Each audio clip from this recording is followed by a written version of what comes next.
जय हिंद। आशा करता हूँ आप लोग स्वस्थ होंगे, मस्त होंगे और अपने स्टडी में व्यस्त होंगे। तो दोस्तों आज हम क्लास 10th के जो इकोनॉमिक्स है, अर्थशास्त्र है, उसका लेसन 1 पढ़ेंगे। बस आप वीडियो को शुरू से अंत तक बने रहिएगा।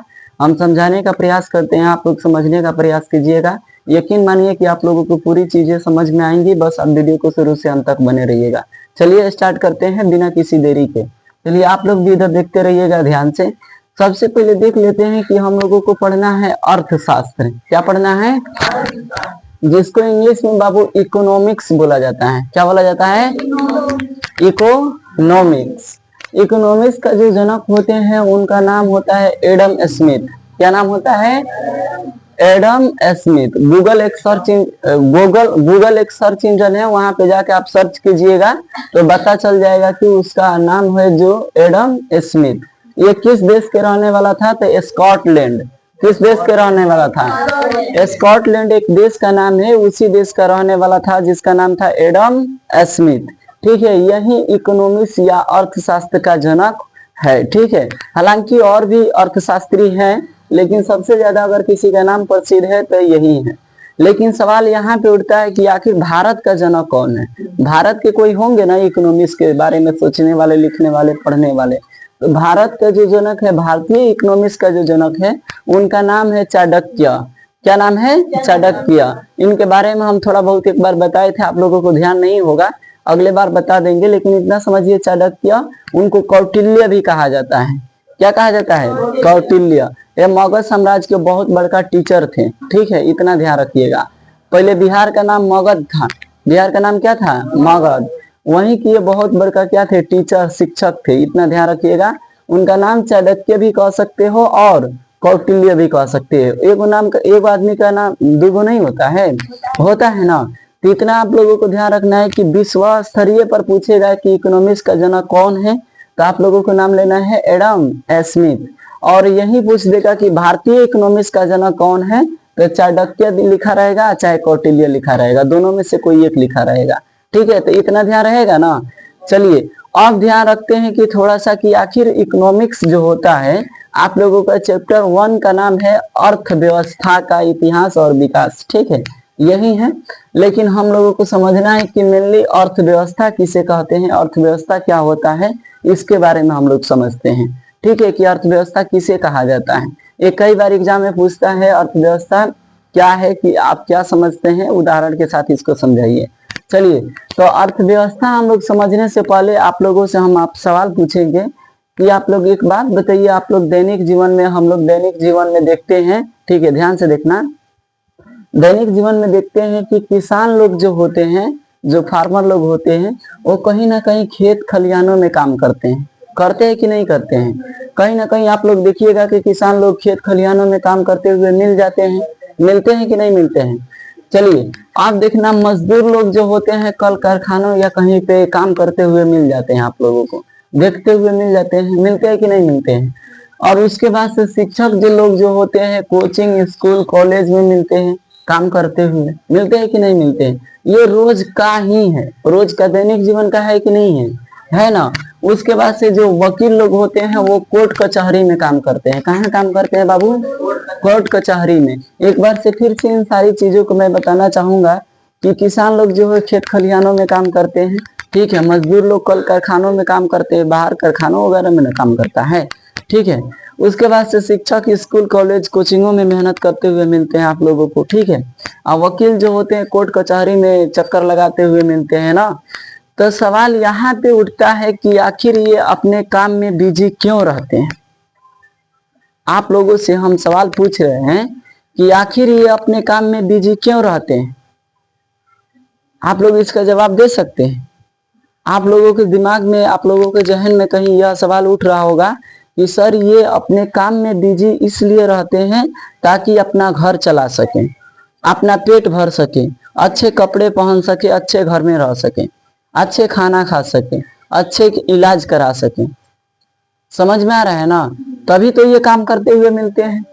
आप सोच के देखो, कोई काम करता हुआ क्यों मिलेगा? अपना घर चलाने के लिए ना। ठीक है, अपना घर चलाने के लिए हम भी पढ़ा रहे हैं, तो अपना घर चलाने के लिए पढ़ा रहे हैं। तो कोई भी व्यक्ति काम करते हुए, काम कुछ भी का हो सकता है, ऐसा नहीं कि नहीं। ठीक है, कोई भी व्यक्ति काम क्यों करेगा? काम इसलिए करेगा ताकि वो अपना आजीविका, आजीविका मतलब घर, अपना जीवन की जो भी जरूरतें है उसको कहा जा सकता है। ठीक है, आजीविका या घर चलाने के लिए करेगा, यही ना? ठीक है, बाकी दुनिया चलाने के लिए वो काम करेगा नहीं। चलिए, तो इसीलिए कहा गया है कि जो अर्थव्यवस्था है उसको हम एक छोटा मोटा परिभाषा लिखे हैं आप लोगों को समझने के पर्पज से और समझाने के पर्पज से, कि अर्थव्यवस्था वह प्रक्रिया है जिसके द्वारा कोई भी व्यक्ति काम करके अपना आजीविका यानी दैनिक जीवन के जो भी जरूरतें होती है, जीवन या घर चलाता है, उसी हम क्या कहते हैं? अर्थव्यवस्था। उसे हम क्या कहते हैं? अर्थव्यवस्था। आप लोगों के पिताजी जो काम करते हैं घरे चलाने के लिए ना, ताकि मेरा बेटा बेटी अच्छे शिक्षा ले सके, अच्छे कपड़ा पहन सके, अच्छे खाना खा सके, अच्छे घर में रह सके, ठीक है, यही ना? तो जो भी व्यक्ति कोई भी काम करता है उसके लिए अर्थव्यवस्था वही हो जाता है। समझना, जो अर्थव्यवस्था वह प्रक्रिया है जिसके द्वारा कोई भी व्यक्ति काम करके अपना घर चलाता है, अपना घर या आजीविका चलाता है, उसी को क्या कहा जा सकता है? अर्थव्यवस्था।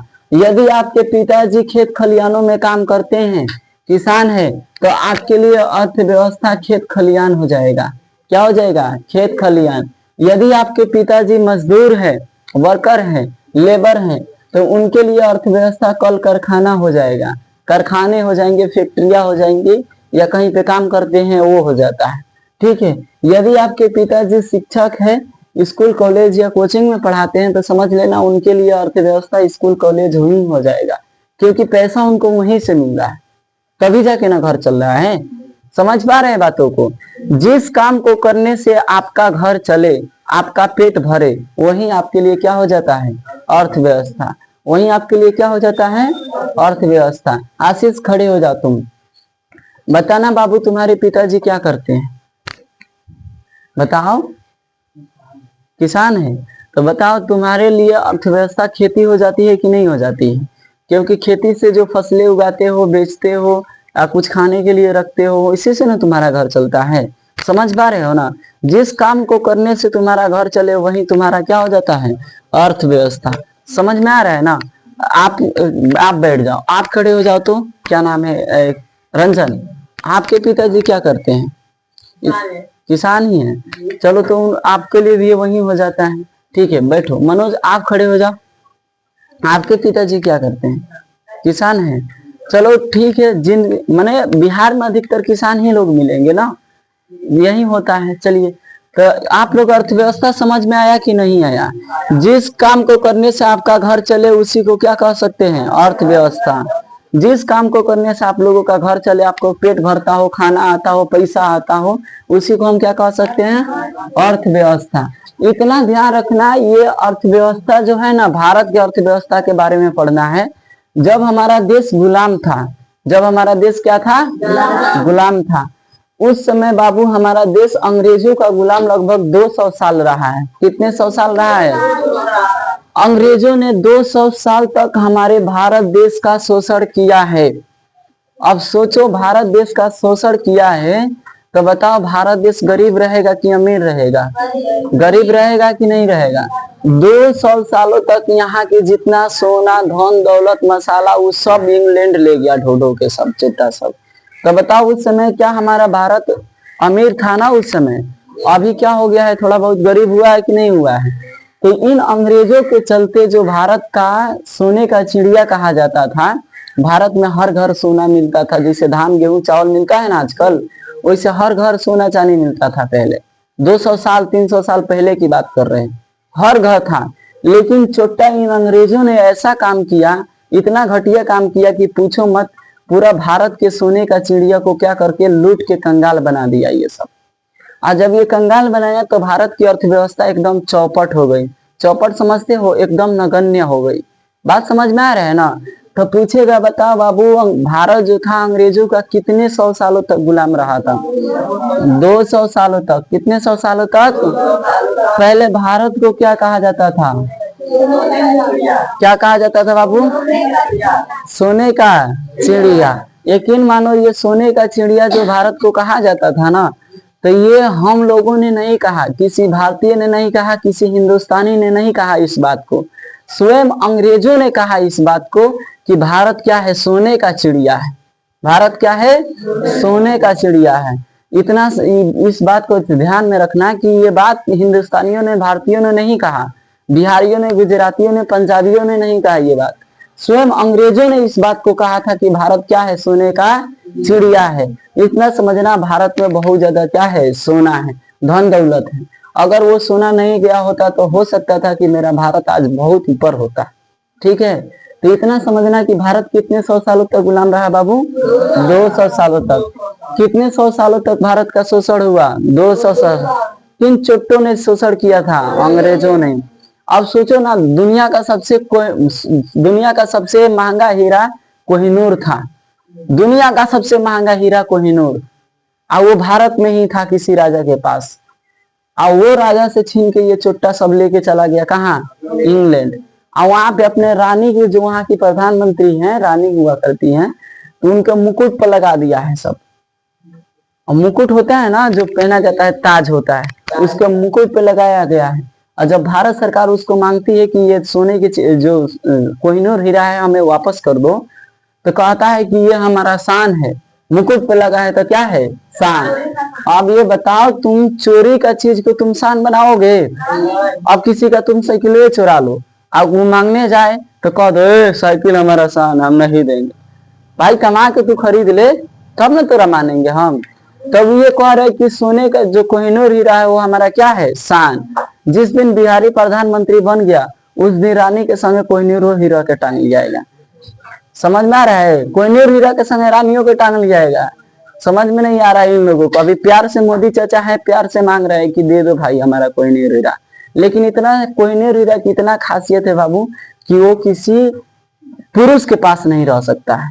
अगर वो पुरुष के पास रह गया तो उसका विनाश तय है। उसका विनाश क्या है, तय है। उसका साम्राज्य खत्म हो जाएगा कि तो वो मर जाएगा। बहुत भारतीय राजाओं ने मर गया, इतना ध्यान रखिएगा। अब उसका इतिहास तक खत्म हो गया, साम्राज्य खत्म हो गया। वो किसी ना किसी औरत के पास ही रह सकता है, उसकी इतनी खासियत है। तो ये नहीं कि कोई ला ले तो अब अपने पास रख ले, ना बाबू, तार खत्म बाजार हो जाएगा। ये हकीकत, उसकी सच्चाई ये इतिहास में देखा गया। किसी औरत के पास वो रह सकता है, बाकी किसी के पास नहीं रहेगा। रहेगा तो उसका विनाश तय हो जाएगा। क्या पता नहीं अब क्या है उसमें, ये हम नहीं जानते हैं। ठीक है, तो इतना ध्यान रखना कि 1947 से पहले भारत को क्या कहा जाता था, सोने का चिड़िया। लेकिन इन चोटों ने भारत की स्थिति इतना खत्म कर दिया कि कहो मत। चलिए अब इन बातों को हटाते हैं, हम आगे बढ़ते हैं थोड़ा सा। देखिए, कार्य के आधार पर भी देखा जाए तो अर्थव्यवस्था को, सॉरी यहाँ पे हमको अर्थव्यवस्था लिखना चाहिए था, अर्थव्यवस्था। कार्य के आधार पर अर्थव्यवस्था को 3 प्रकार में बांटा गया है।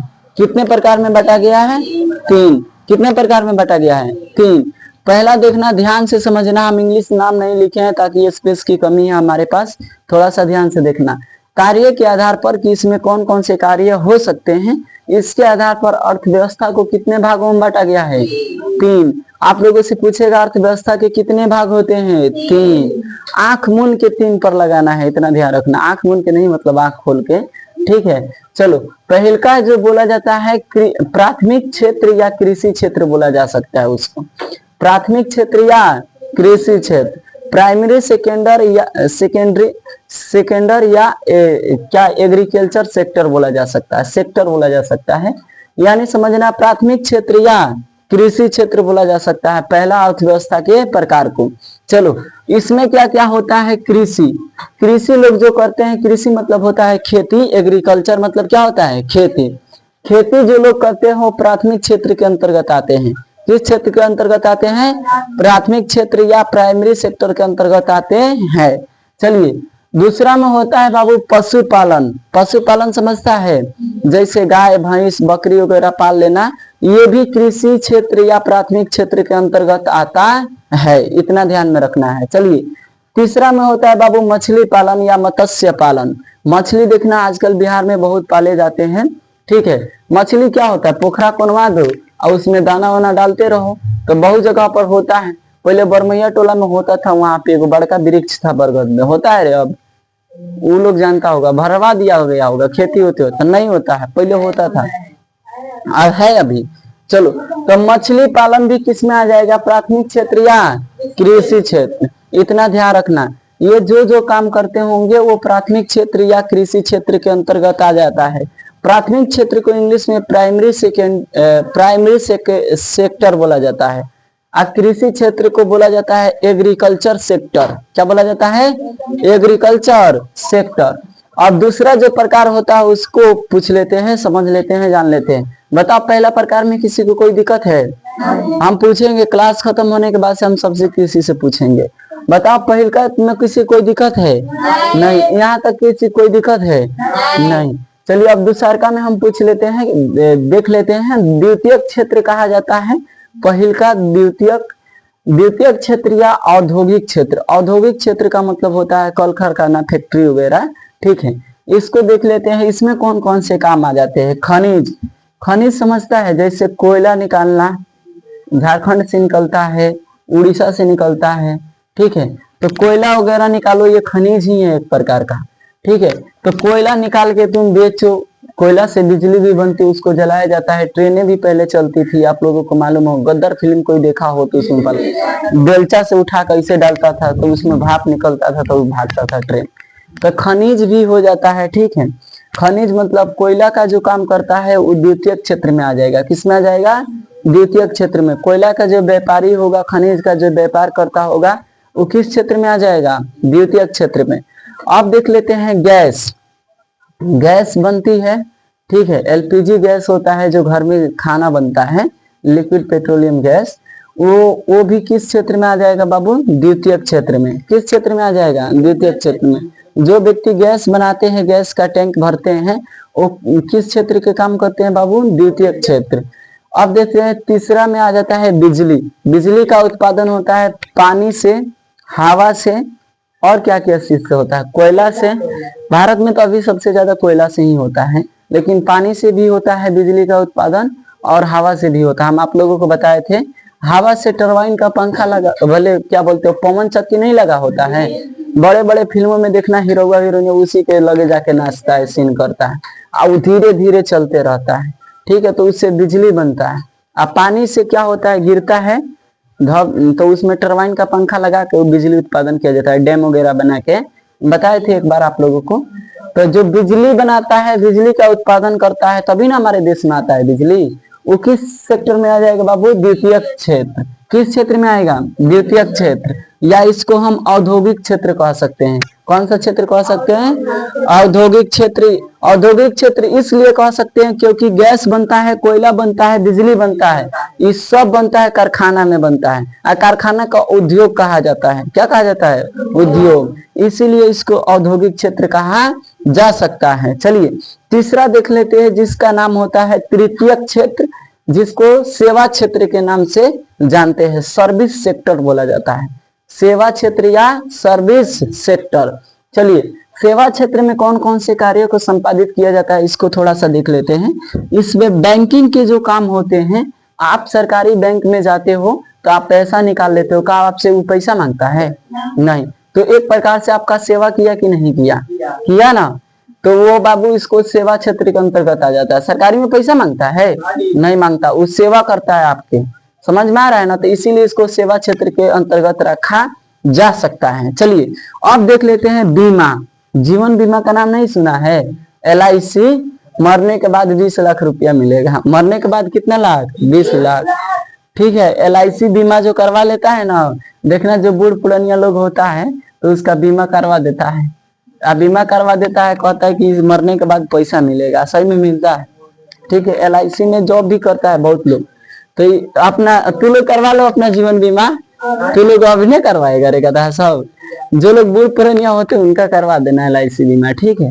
लेकिन बहुत लोग नहीं कराते हैं, बहुत लोग करा भी लेते हैं, लालची होते हैं। तो एगो मेहरारू थी, अपना मर्दे के मन हम रील में देख रहे थे, हकीकत है कि नहीं है, वो क्या कर दी थी, अपना मर्दा के जल्दी मुंह दी, ठीक है, जल्दी मुंह दी, और उसके नाम पर 20 लाख की बीमा कराई थी। कही कि जल्दी मरेगा तब ना 20 लाख रुपया हमरा मिलेगा। और जल्दी मुंह के बेचारी 20 लाख रुपया उठाई, अब दूसरी विवाह कर ली। ऐसा ऐसा दिमाग वाला होता है सब। तू लोग और वो तू रहेगा तब ना मुआएगा, आजकल बड़ी ड्रामा आ गया है बाबू, लड़का लोग की जिंदगी बड़ी खराब रह रहा है। चलो देखो, तीसरा में आ जाता है परिवहन। का आपसे ये पैसा मांगता है बीमा वाला, LIC वाला? नहीं, कुछ रुपये मांगेगा तो वो अलग बात है, ठीक है। परिवहन मतलब हो जाता है सड़क। क्या मोदी चाचा चाहे नितिन गडकरी ये सड़क बनवाए हैं तो क्या आप लोगों से पैसा मांगते हैं?